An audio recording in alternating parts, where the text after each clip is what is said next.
We don't care. The United States and NATO, we do not care how many Ukrainians die.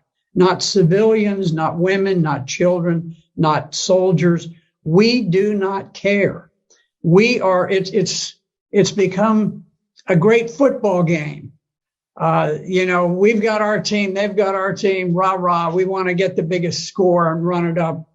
And, we don't care how many of our players get crippled on the playing field, as long as we win. Now, we are shipping fantastic quantities of weapons, and it's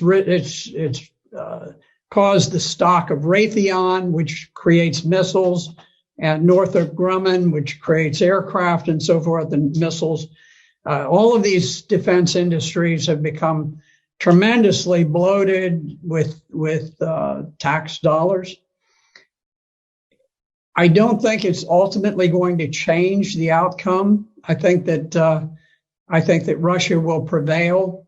The Ukrainians are in a very awkward strategic position in the East. But if you look at the way that this unfolded,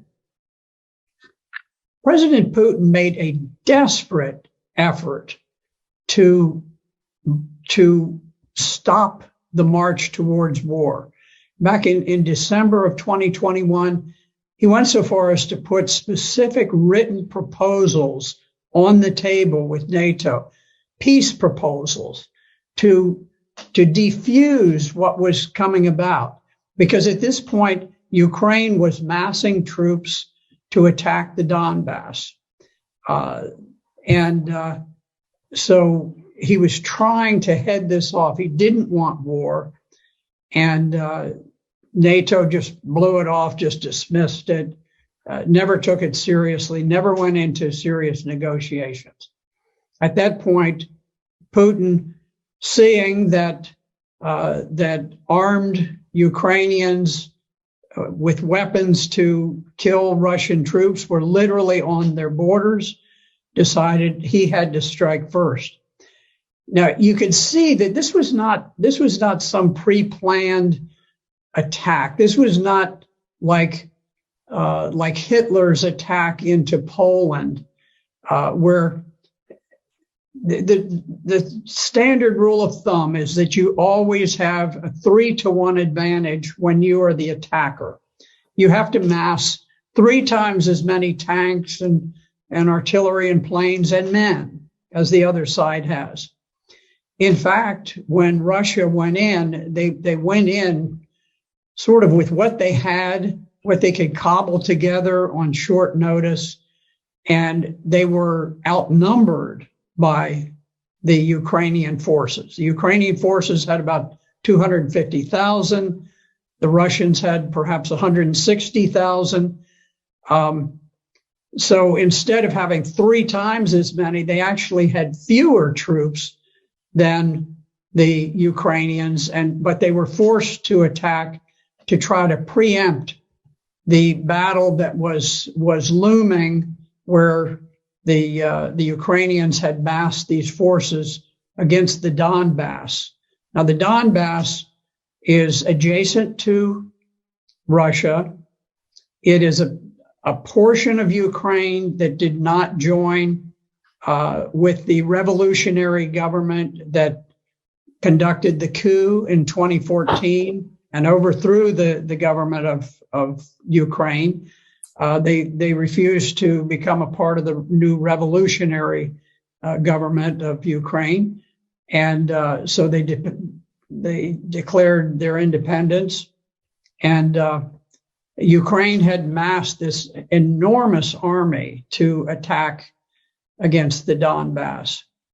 And so Russia was forced to go in to preempt that planned attack by Ukraine.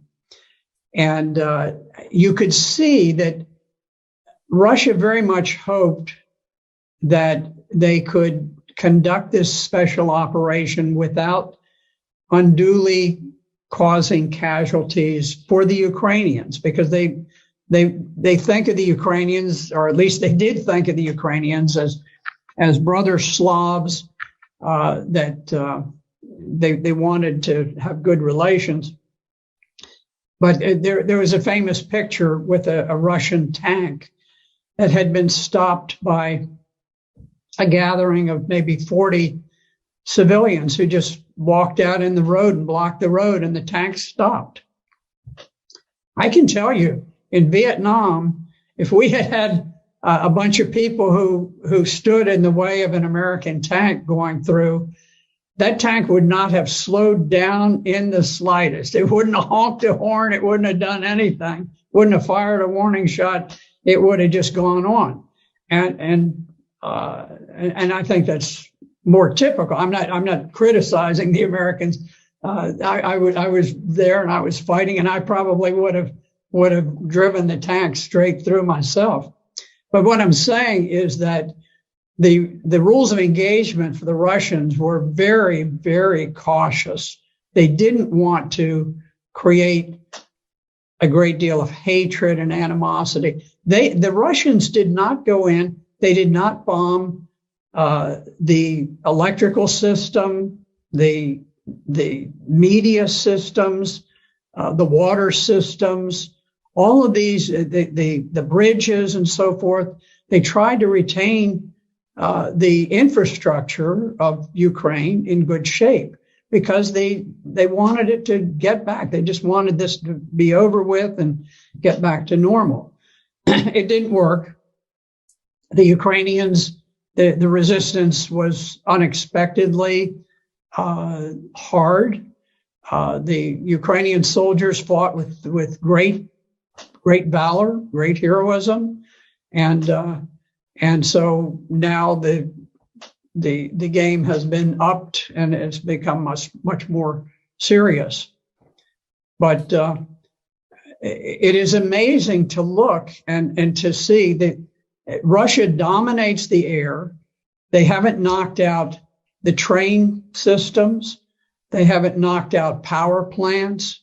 They haven't knocked out so many things. They've never bombed the buildings in the center of Kyiv, the capital of Ukraine. They haven't bombed the buildings where the parliament meets.